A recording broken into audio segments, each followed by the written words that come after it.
Afternoon, Chris. Hi, Rob. We're hearing a lot of questions from members and comments about, other units, other bargaining agents tell their members what's in the proposal. And of course, we haven't. So can you talk a little bit about the confidentiality process at the bargaining table and why it's important? Sure. Confidentiality at the bargaining table is extremely important. Part of our obligation and the employer's obligation is to negotiate in good faith. And part of the negotiation in good faith is to freely discuss, explain your positions, and to have meaningful dialogue between the two parties.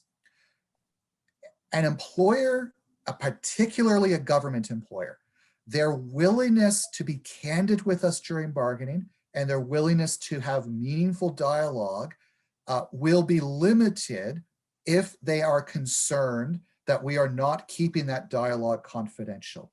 And so in our case, we made a deliberate tactical decision at the outset to signal our willingness to protect the confidentiality at the bargaining table, to encourage the employer to be more candid with us.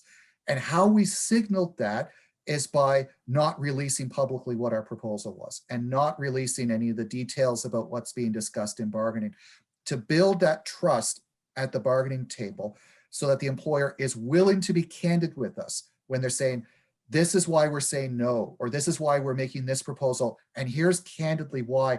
We can have a real conversation with the employer because the employer trusts us that the content of this conversation is not going to be disseminated to our roughly 20,000 members.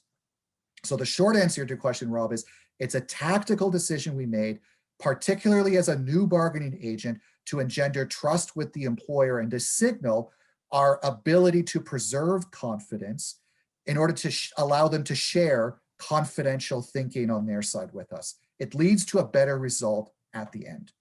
Excellent. All right. Thanks very much for clearing that up, Chris. Thanks, Rob.